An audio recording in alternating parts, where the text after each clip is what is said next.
Thanks. Okay, let's see. YouTube, Facebook, in multiple places. It's all here. We're doing our first live stream. I hope this is not just Chris and I talking and there's more people out there. The way that you interact with us is you go to livelikeaviking.com/chat. And the reason for that is if we do these individually, then I have to check 2-3 Facebook pages. I have to come back and check YouTube for anybody's comments. So I want you to switch over to livelikeaviking.com/chat. And that way you can interact with us and you can ask questions as we go along, because that's what I want to do with this session. That's why Chris and I started this session, was to not just preach to people and tell you what we think you want to know, but to actually give you the ability to tell us what you want to know. So again, livelikeaviking.com/chat will get you the chat window, and you'll be able to answer or put in questions that we'll answer for you. So the topic of today is optimizing recovery. And that isn't just in the gym. That could be from chronic injury, could be from a number of different reasons why your body would have to recover. But we're going to go with hand it over to Chris, because he's going to start this off and start us with, I think the first one is maybe just an introduction, Chris, like who are you? And sure. And I think you have a YouTube channel. Tell everybody what that channel is. Yeah. So my name is Chris Neal, and I am the clinical supervisor for Viking Alternative Medicine. Sam and I have been at this for a while now, and we're having a great time helping people with their optimization in regards to their hormones and many aspects of their life, actually. And this is my YouTube channel, Real Science with Chris Neal. So I have a tendency to geek out on a lot of that stuff. So if you guys are really into the science and you really love that stuff, then by all means hit me up there. Yeah, this is a very exciting topic for Sam and I both, because we get this a lot. It's one thing to be able to optimize yourself, push yourself, obviously, but to be able to make it the long haul. That means as far as working out, meeting your goals, living your life to the fullest. If you get injured, for all of you guys out there, and I know I have, I know Sam's been injured before, we've been down and out before. Oh yeah. When it comes to different aspects, that sucks all the wind out of your sails, big time. So what can we do to help our bodies recover? Sam and I were talking about this earlier, that really you don't build in the gym, you build after the gym when you're recovering. In the gym, you're just tearing down, stimulating your body, but then it's the recovery that really allows you to make gains and make progress. So we get this all the time. What can we do for recovery? What can we do for recovery? So we just wanted to start this off with our live stream with recovery. So yeah. So let's talk about first some of the things that we can do. I think one of the things that you value in that toolbox of recovery is Deca. Deca is one of the products. Yes. So maybe you can explain a little, because a lot of people think Deca, and they think steroids, right? They go into the whole, bodybuilder type thing. Oh, they got to use Deca and so on. And I think they misrepresent that as as what I would call a bodybuilder dose versus a therapeutic dose. So with Deca, what can you expect to have that happen? How can it help you? How can it assist in this recovery process? Yeah, definitely. So nandrolone decanate is the full name of it. Deca is a fascinating hormone. It is a synthetic version. It's a synthetic type of steroid hormone. So it has been used. Yes, obviously, when we think about bodybuilders, it has been, and we do not support the abuse of steroids. Just so I can put that out there, we do not support that whatsoever.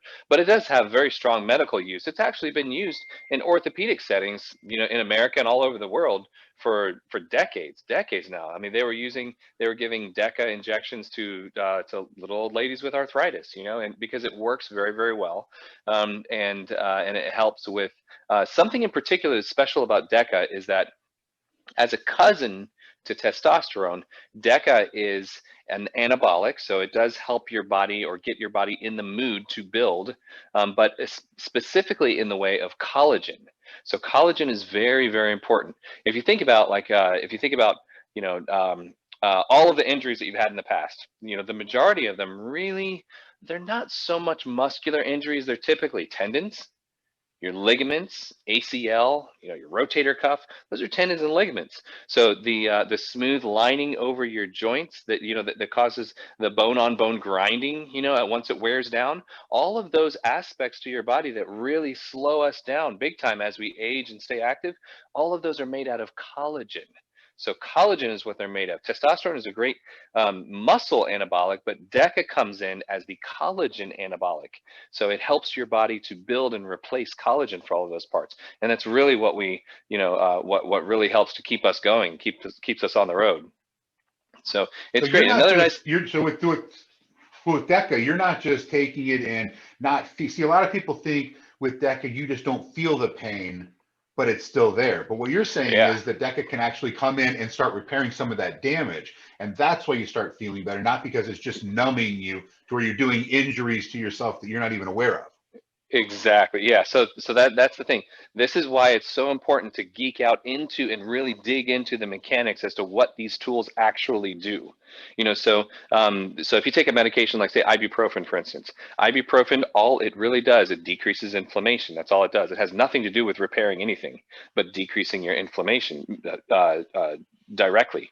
So when it comes to, say, Deca doesn't care about your pain. It doesn't care about anything else, but it's going to rebuild what's actually broken, which is in many cases collagen. And it's encouraging your body to use that collagen to start repairing your rotator cuff, repairing and rebuilding the smooth lining on your joints. So many different aspects. Tennis elbow, we were talking about tennis elbow earlier today. Big time collagen issue. Aches. A lot of our aches and pains are due to as we get older. Everybody says, now that I'm older, I can't recover as well. I'm having this pain, aches and pains here and there, back issues, tightness, stiffness. Collagen is where a lot of that comes from. So Chris, can you do this preventatively? Is it good to do it preventatively prior to something happening, or are you supposed to wait until something happens before you implement Deca? Because most people don't think about it until they've got their snap, crackling, and popping, or something's hurting them, like, oh my gosh, I might look at Deca. But this could be something that you just use preventatively to make sure that everything's collagen staying there in the right amounts, so you're not going to get that injury to begin with. Absolutely. So one of the most beautiful things from my standpoint that I really like about Deca is that it's very, very, very safe, as long as you understand how it works and you keep the dose conservative into a medical, and you're managed medically. You're not trying to go into abuse of the medication. That's where Deca gets all of the bad name of the water weight gain and the erectile dysfunction. Deca dick is what they call it. And all that. That's by going too high into the dosage. If you keep it at a conservative dosage, it's very, very safe. It doesn't hit the kidneys, doesn't hit the liver.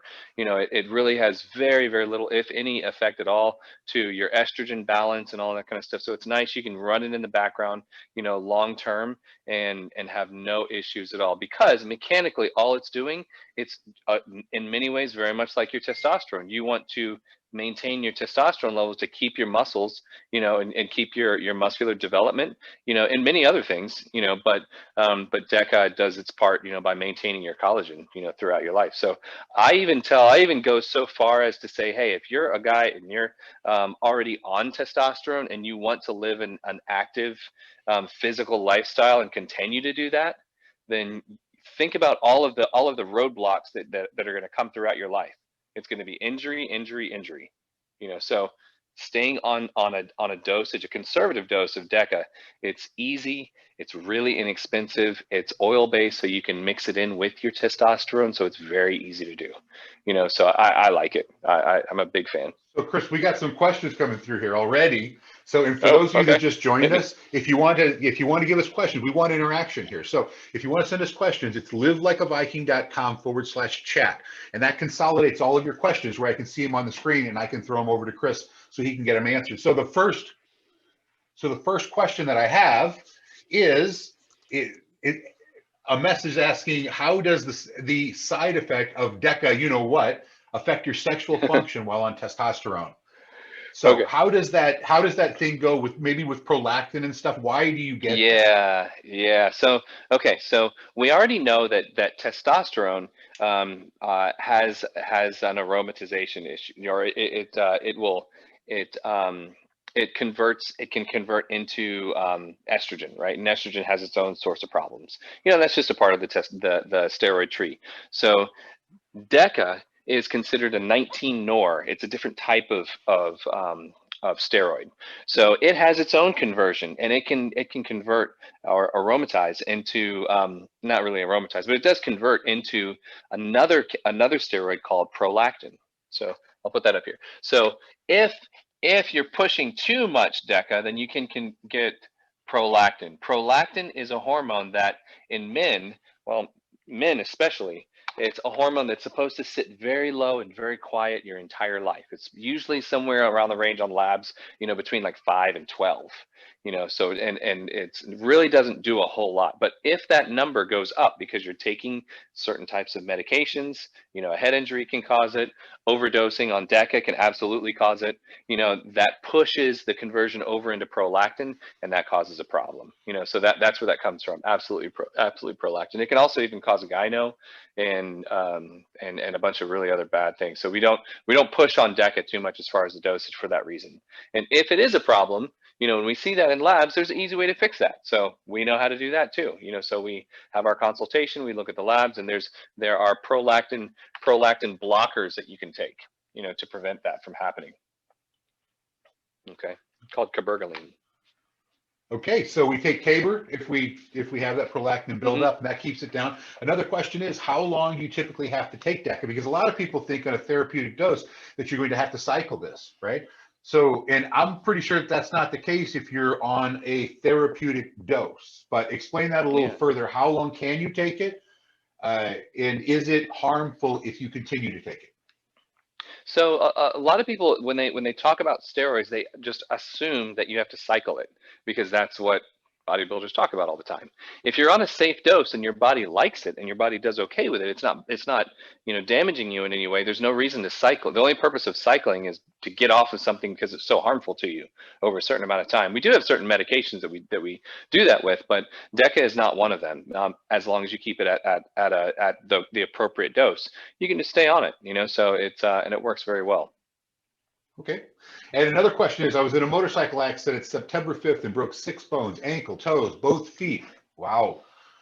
Still recovering, doing therapy. Is there anything I can take to help speed recovery and help with joint pain? And then we get this a lot where people, like you would come up to a certain point to where you would say, these things can only help so much. If you just totally obliterate your rotator cuff, maybe throwing a little Deca at it isn't going to do anything. There's a certain point at which Deca can work, and other points at which it's just too far gone. You're going to need surgery. You're going to need other types of help.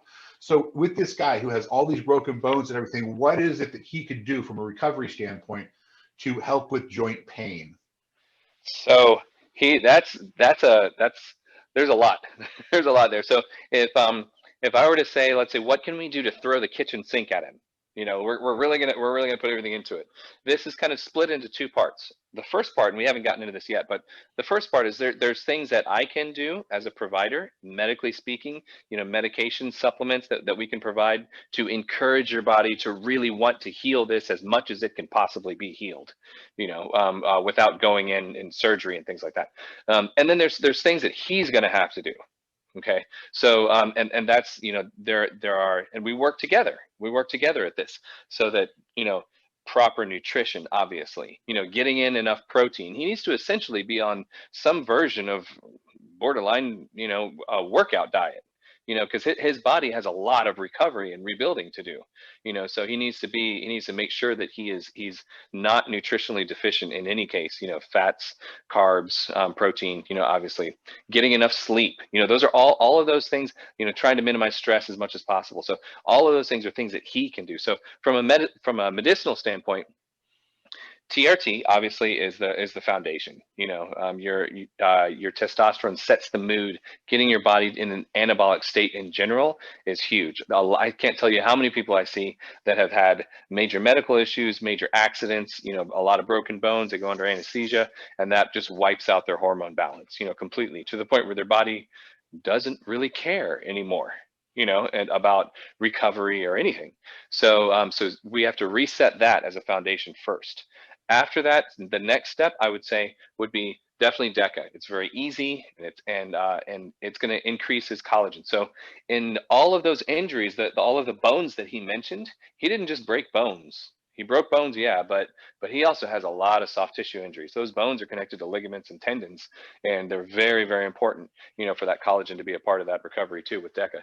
So second one, the next round would be something from the growth hormone family. Okay, so we're going to talk about that a little bit more, but the growth hormone family is huge, huge. So growth hormone is something that is naturally in us already, and it does depreciate as we age. And everybody knows that. That's one of the reasons why we look at a young person and say, oh well, you're getting better quick because you're young, and here I am, I'm still suffering with this thing I've had for 4 months. So in that growth hormone level, there really isn't a great way to see your growth hormone level in labs. IGF-1 is probably the closest thing we've got, to checking that out. But if he's already gone through this much, I bet you $1 that his IGF-1 level is low. So there's many different members of the growth hormone family. There's a lot of different ways to crack that one, but that's huge. That's getting your body in the mood to recover and do many things all at once. So other factors that would be key would be these two. TB500 is another peptide, and BPC 157. These are very interesting, very misunderstood or poorly understood peptides right here. So the reason why these two are so cool is because they're incredibly safe. They're incredibly safe. They're peptides. They're very small, relatively small peptides, actually. Thymosin beta. So this is a synthetic version of something produced from the thymus gland. And what it does, actually, what both of these do, they really help increase the vascularity. Okay, so one of the number one reason why bones do not heal, we call that a non-union in orthopedics. I practiced orthopedic surgery for 5 years. We call that a non-union. The number one reason why people develop a non-union or their bones don't heal to that strong, dense bone again is vascularity. Their body's not able to regenerate new blood vessels into that space.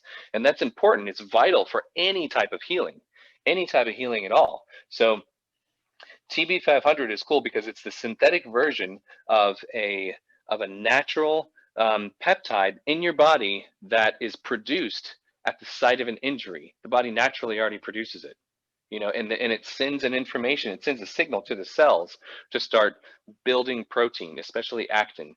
Build protein. Start restructuring. Let's basically getting the construction workers going. And so by injecting this, it's systemic. It works through your entire body. So by injecting this right here, it allows your body to really get into construction mode. So it's pretty cool. BPC 157. So Chris, let me ask you a question here. Hey, let me ask Yeah, you, sure. TB500, can it be used preventatively, or is TB500 only to be used when you have an injury and you need those cells to start repairing things? Is it useful when you're not hurting and needing something to repair? So the TB500, that has not been well studied. It's a great question. I don't think it has to be. It doesn't have to be cycled, because if you take too much of it, something bad will happen. So for that reason. So, but because this is a signal that's naturally produced in the body at the time of an injury. I would postulate, or I would believe that maintaining high levels of that in your body at all times would not be a good thing, because there are tons of negative feedback factors that we don't even understand, or we haven't even hit yet. So I would say no to this one. To this one, BPC 157, yes. you could take this one long term. Long term, there have been some studies that show that this one actually, it does same thing, increase your vascularity from a different source, from a different route, but it also does other things. Decreases depression, increases or decreases your inflammation, and just day-to-day things, increases your flexibility and stuff like that, in addition to healing and recovery. So throwing the kitchen sink at it would be 1, 2, 3, 4, like all of those things, Okay. Good, good. So here's another question that comes in. How long, since we're still in the DECA thing, how long after taking DECA do the benefits start kicking in? Because a lot of people have the understanding that DECA is going to take a little bit before it actually starts, before you start feeling it and those joints start lubricating. Do you know approximately, and everybody's different, but do you know an approximate time you should wait? Yeah, so that's a little bit of a tough one. It depends on how bad the injury is that we're trying to get to feel better, and how far we have to go. But the first thing I would say is that DECA in general is slower in action than testosterone in its activity. So most people at a standard dosage of nandrolone-decanate, most people start to notice some benefit. They start to see the tide shifting a little bit at about 3 weeks. Okay. Usually about 3 weeks. And another question coming in still on DECA. Does DECA work for women, or is that something women just do not need at all? Yes, actually, DECA does work for women. It is a great same benefits. Collagen. It works really well for women. Obviously, it has to be at a lower dose. But it's actually very safe. Much less virilization. Or virilization type symptoms, side effects, like unlike testosterone. So Are there any much safer sexual actually. dysfunctions with women, like decrease in libido or anything, or is that just totally a man's thing? That's a man's thing because of the dosage. So that would be incredibly rare with women. Women can tolerate prolactin a lot better than men can. Fluctuations in prolactin. Prolactin is a hormone that primarily in women help with breastfeeding. Lactation. So women can tolerate that, and they do much better with it than men. Okay, sounds good. Well, let's so getting off of that, I guess moving to the next one, because we only have a certain amount of time that we could probably do this. Going into IGF-1, as far as increasing IGF-1, what are some of those? I know we've touched on it a little bit, but what are some of the properties that you want to look, even if you're not trying to recover from broken bones and so on, just from a normal standpoint of recovery from maybe a gym workout or something? How can raising IGF-1 help you do that recovery?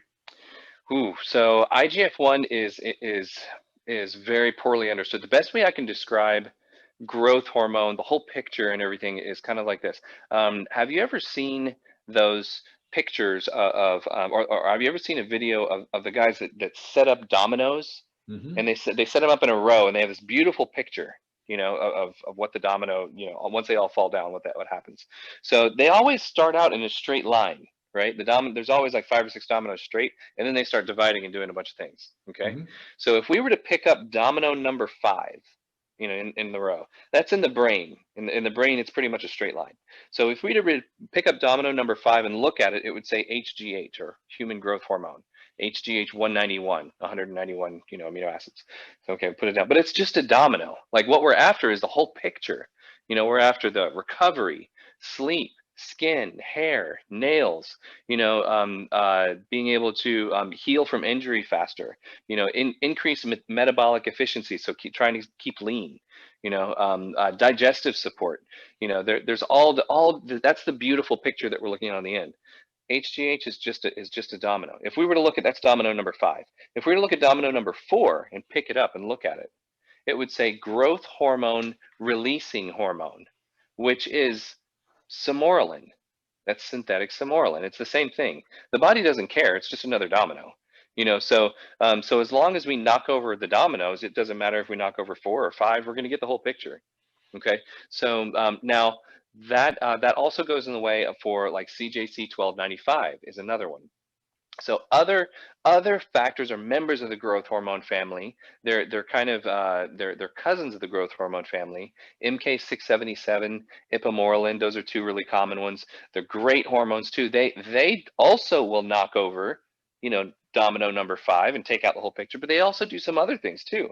in addition to that. So it's a fascinating picture and network of all kinds of things that are happening all at once. So it's a great bang for the buck for, doing a lot of stuff, and it's also very, very safe as long as you're not abusing it, you keep it at a conservative dose. Like, these medications can be wonderful and really, really help people out a lot.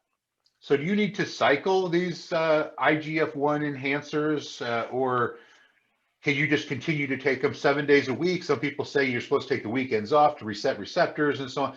What's the truth to how often you could take these things? So all of these medications, except for MK677, that's going to kind of go to the side. But all of these medications, you do not have to cycle them. You do not have to cycle, and it's because the half-life of these medications is very quick. Actual HGH, the half-life of that medication, once it gets into your body and you inject it, is usually between 18 and 26 minutes. It doesn't last long. It goes in, it knocks over the domino, and it's done. Its job is done.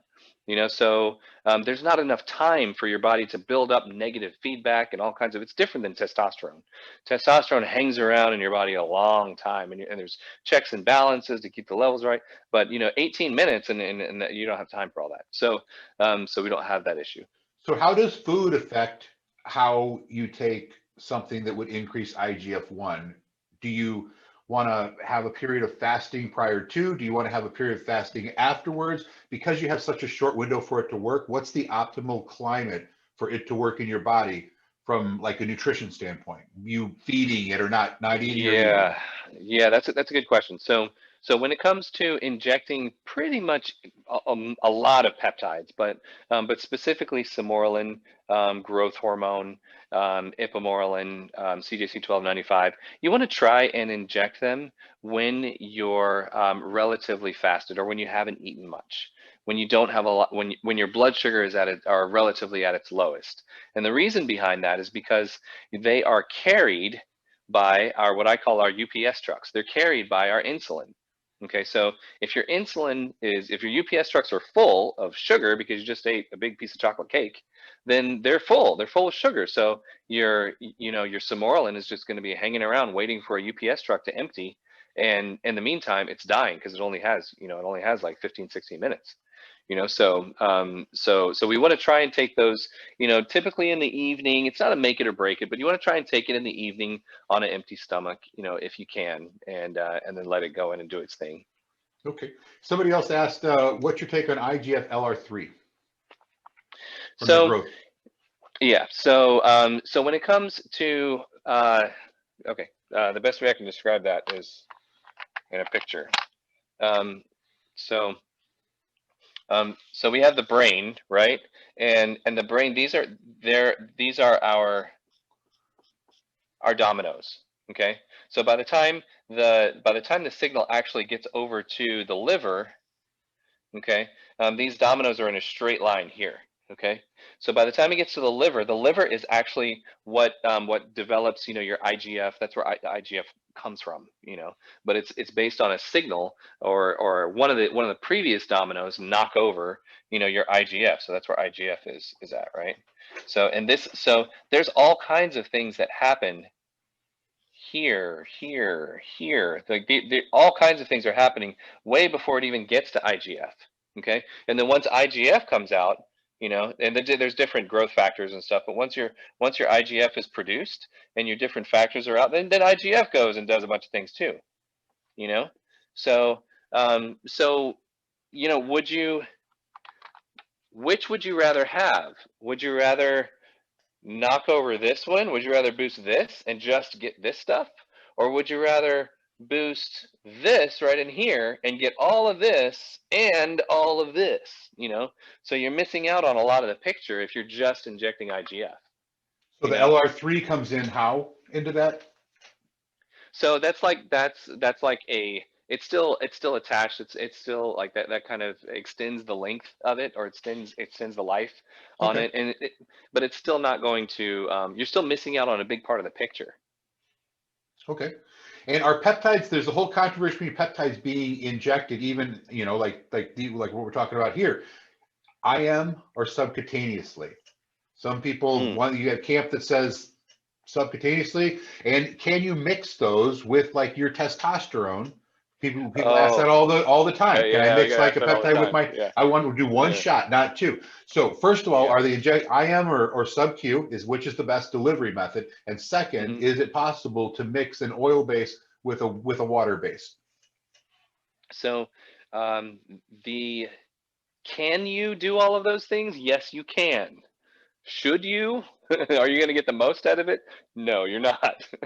The sub Q for peptides has been studied the most. It's been tried and true the most. That's how we determine our what we call pharmacokinetics, how we know how fast the medication is moving and traveling in your system. So all of that has been done, through a lot of trial and error. So sub Q is definitely, I think it's the best version for your injectables, for peptides. And now what was the second question again? Oh, how? First of all, where do you inject them? Sub Q Sub Q, or yeah. muscular? That's Yeah, definitely I the one. think sub Q is the best. Yeah. Okay. And then let's see. I know we're kind of Oh, getting off topic. I'm sorry. Can you mix it? Can you mix it with Oh, testosterone? right. Can you mix it? So, Yeah. yeah, oil and water, no, you don't want to, because mostly because your peptides are very delicate in water form, so you don't want to do anything to upset that balance. And then typically for guys, you're supposed to be injecting your testosterone. Most guys, anyway. I do have some patients that I encourage them to do sub Q, but the vast majority of guys are going to be injecting their testosterone intramuscular anyway, so it's going in a different location, and it's really not worth uh, uh, messing up your peptides that are very delicate. So by mixing it with an oil base. Okay. And one last question about DECA came in. What's a safe protocol for DECA? Like, what would you typically, the range that you might prescribe to someone for a therapeutic dose of DECA? So for Deca, what I usually do, I like to start guys off on um, 0.3 cc's 2 times a week. So, or that would actually be 60 milligrams. 60 60 milligrams milligrams twice twice, a so week. 120 a week in total? Yeah. hmm Okay. And then as you do that, what would be a reason to up that? Like what, you weren't feeling the effects after a certain period of time, or why would you go to point? What's the ceiling that you go to therapeutically? What's too much? What is outside of the bounds of therapeutic? So I found I initially when I started practicing in hormone therapy, I would just do the standard dose of 200 milligrams, starting dose, of Deca, and I found over time that about 75 to 80% of guys were having issues with that. They were having some side effects, and so when I dropped down to the 120 milligrams as a protocol, then things got a lot better. The so there are many other factors that also depend on that. Your SHBG is affected by that, and some other things too. So, or can impact how high your DECA feels in your body. So so there are times when I decrease the dosage for that, and increasing the dose. I mean, it's so slow that you would have to be on DECA for a while to first feel the difference. So it's not something you want to rush into increasing. If you take it for 3 weeks, 4 weeks, and you're like, oh, it's not working, I got to go up. No, no, no, no. That's not the one you want to play with. Okay. Yeah. And how is there a certain age to where you would get there you shouldn't be using DECA, or could DECA be used at all ages, or is there too young to use DECA? What kind of, because one of our guys, Russell Shepard, who is in amazing shape for being 67 years Oh old, yeah, he Russell. wants to know, He's awesome. can you still Russell's be a beast. safe at 67 years old and taking DECA? Is there a limit where you really don't want to use it anymore because something in your body isn't going to take it in like it Yeah. should? No, DECA is very, very safe. It is very, very safe. Structurally, it is different than testosterone, but very close.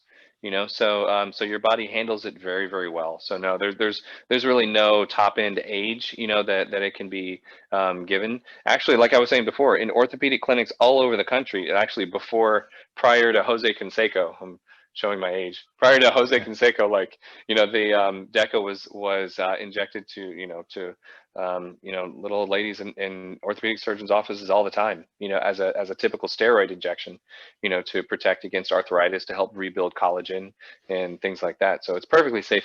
The youngest age, you know, we only work with patients, you know, 21 and older. So, you know, if there's a collagen deficiency, or if you're having issues with recovery, it's still very, very safe. And that's one of the reasons why I like it so much. Okay. And you know, this is kind of turned in from recovery optimization into ask Chris Neal a bunch of questions, which is great because we've got people coming through. Like, we're not even going to get to all of these, but even though we came in for this purpose, I like answering questions that people want to know the answers to. And some of the stuff I see are common questions that people want. So what is there anything else that can lower prolactin while on Deca to stop the problem that we were talking about? One of the questions was B6. Can that be used in? Is there any reason? No, I mean, B6? Is there anything else other than Caber that's going to help you keep that prolactin down naturally, I suppose? Well, prolactin is not something that you want to be too high, and you certainly don't want it to be too low either. You know, so you don't just want to blindly try and keep your prolactin down.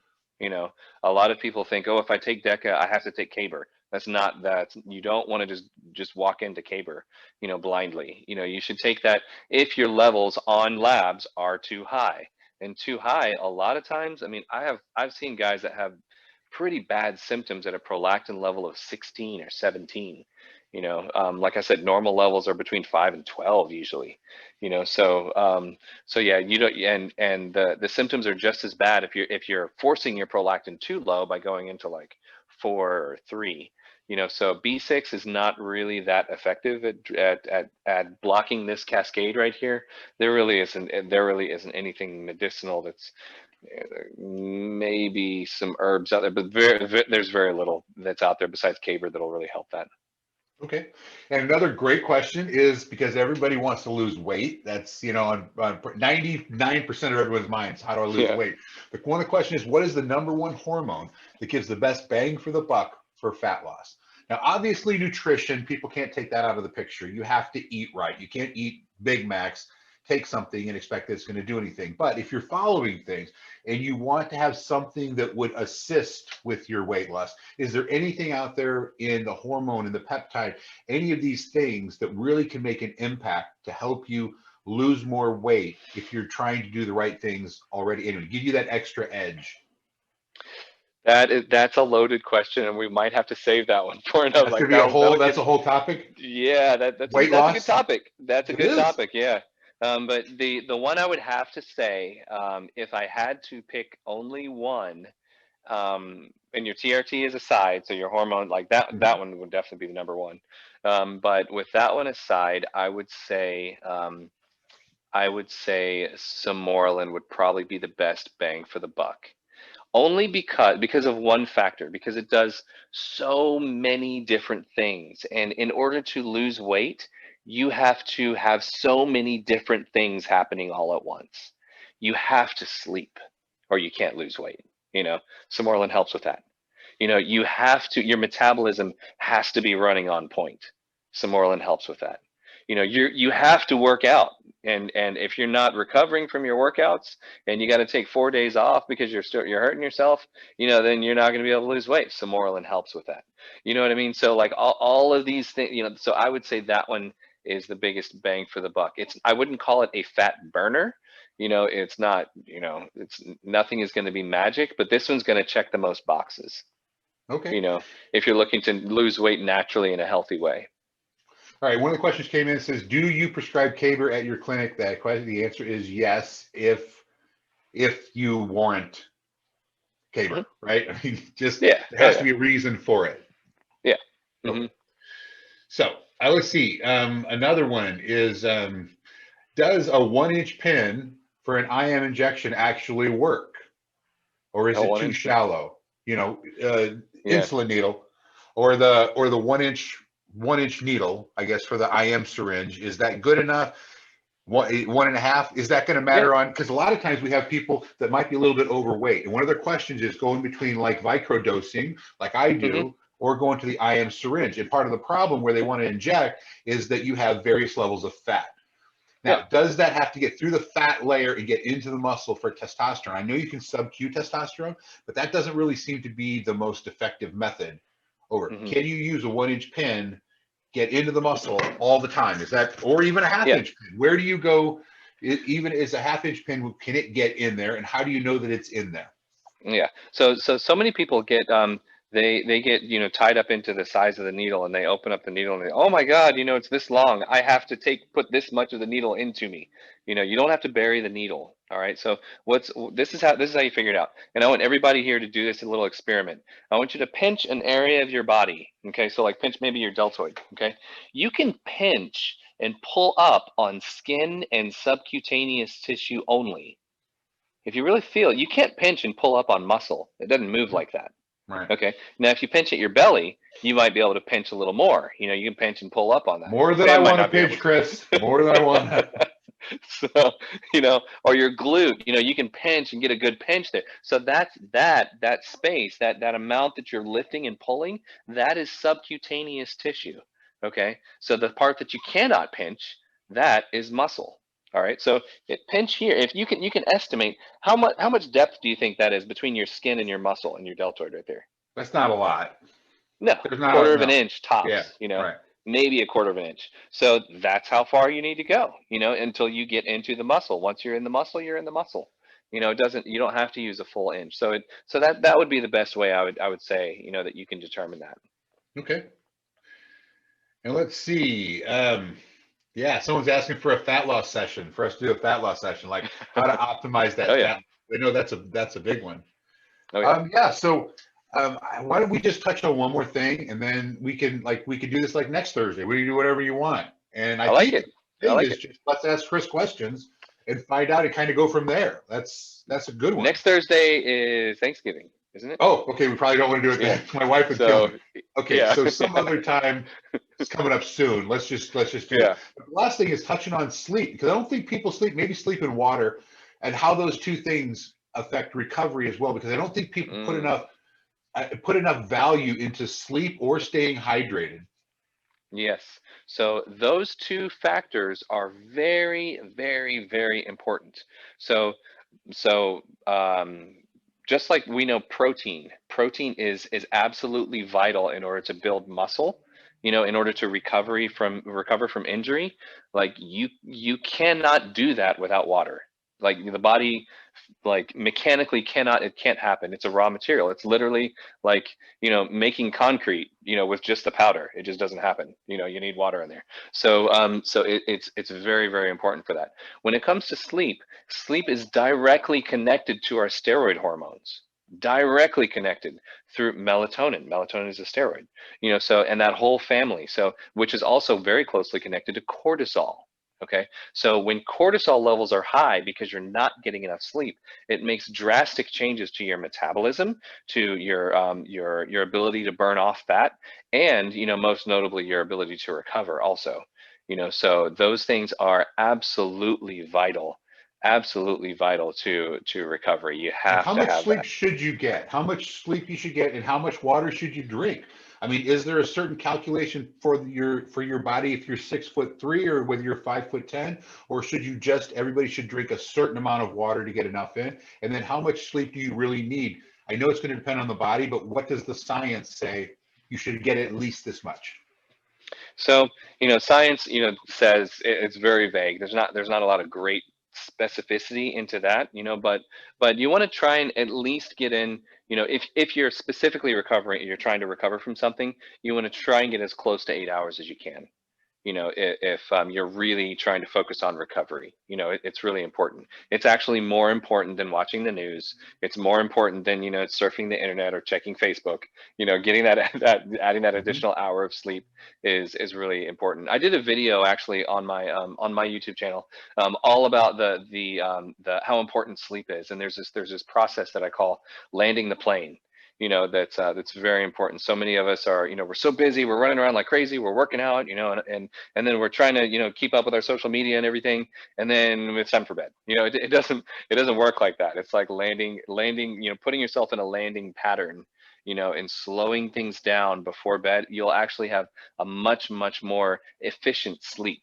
you know, because the first 1 or 2 or 3 hours of your sleep, your body's just trying to slow down from the rat race you put it through during the day, you know. So putting yourself in that landing pattern an hour, hour and a half before bedtime is just another way to, if you can't get in more time, sometimes you can just get in more efficient, you know, sleep, you And know, what is through it you that would sort do? of. What are a couple of the things you might do to start landing that plane? Like put your So phones down. Don't try. What things could you do? try and limit the stimulation, the brain stimulation, through, if that's through like you know, TV, or you know, the phones or whatever. One of the things that I do, I intentionally start talking softer. You know, I move slower and I start talking, and my wife knows that, you know, when I'm walking a little slower, you know, she knows I'm landing the plane. I start to turn the lights down a little bit lower. You know, they even have certain types of tea. I know it sounds weird, but like I love this like sleepy time tea. It's really good. Yeah, we have that And too. You can get that on a yeah, Keurig. yeah. And then like chamomile is another one, and all of those things are great. Just to, you know, some people like to, you know, like they'll take a, you know, a hot bath or a shower or something, but try and decrease the stimulation to your brain, because the number one reason why people have trouble sleeping, or even if they don't call it quite a trouble sleeping, if they don't get efficient sleep, it's up here, it's in your brain. So we have to start landing this, you know, before we shut our eyes, you know, and that can really help. Okay, and then lastly, before we go, what would be a good amount of water that you should take per Yeah. day to try to get hmm in? Like how people get the big jug and you sit it by there and say, I have to drink this much water. What would that amount be that would be a good target to hit? Yeah, so there are calculations for that, you know, that aren't always very specific. You know, I'm not a big fan of uh, just standard equations that aren't individualized to people.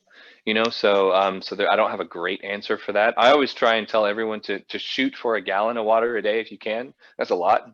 You know, Mhm. or at least drink as much water as you can until you start peeing clear or close to clear. You know, that's a good way to do it. The most specific way to do it, honestly, would be to look at your labs, and we review your kidney function.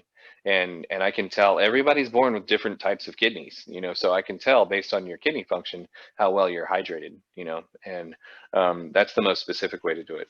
Okay, and Kristen, she asks, she drinks water, but her scale's telling her she's not hydrated enough. Could this be due to not enough electrolytes? Is there a transport for water that keeps water in your system that you need to take with water, or is it just water? And why would you be drinking a bunch of water and your body still feels dehydrated? Is there a medical reason for that?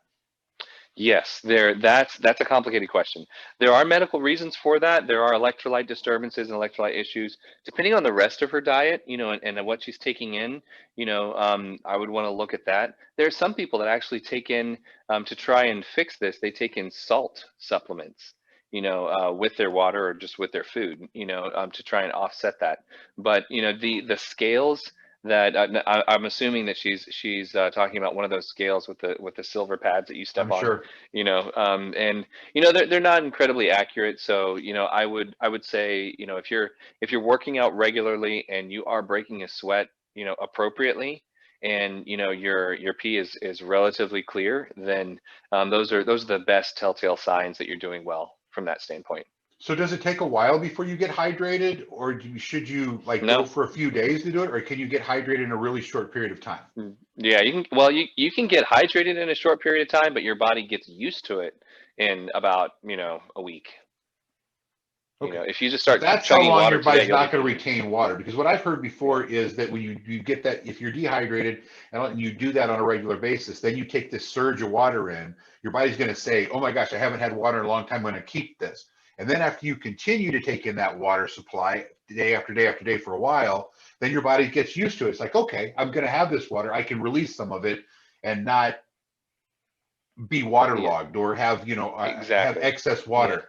How long do you think that takes before, if you are dehydrated, you start drinking your water a gallon a day? How long can you expect before your body says, okay, I believe I'm going to continue to get water tomorrow, Yeah. I'm not going to save it like a camel? Yeah, it usually takes it well, it usually takes 3 to I'd say 3 days, 3 to 7 days, even at the max, for your body's checks and balances to get used to that, and so I would say 3 to 7 days, is the short answer. All right. And Chris Neal says she also has water retention. Is that normal? And then we gotta kind of get out. We're almost at an hour now. So water what do you do retention. for water retention? Is water Water the problem? retention, there's not necessarily, no. So water retention is usually an after effect for some other type of hormonal disorder. There are a lot of hormones that cause your body to retain water.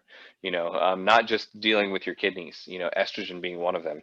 There's a lot of issues. So that's a more complicated question. So you got to schedule a consult for that one. Actually, yeah. Okay.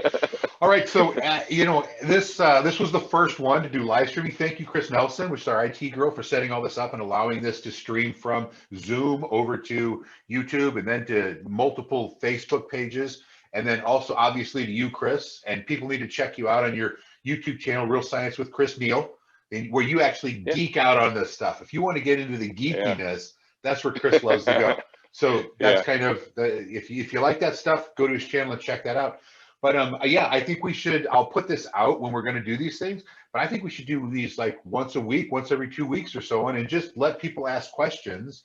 We just answer them. Like all the stuff that you can't normally ask, or you have bro science. You have 15 different places on the internet that tell you one thing and someone else. We need people to be able to come here and get just answers to common questions that they have. Mm-hmm. So I wanted to thank you again, Chris. And if nothing else, I'm going to end this. Thank you for everybody out there to ask questions. That helps fuel this. And we'll just continue to do this on a weekly or once every 2 weeks or whatever. We'll keep doing I like it. Thank you very much, guys. I really appreciate it. We enjoy this. Check us out on VikingAlternative.com. Yep, VikingAlternative.com. All right, bye.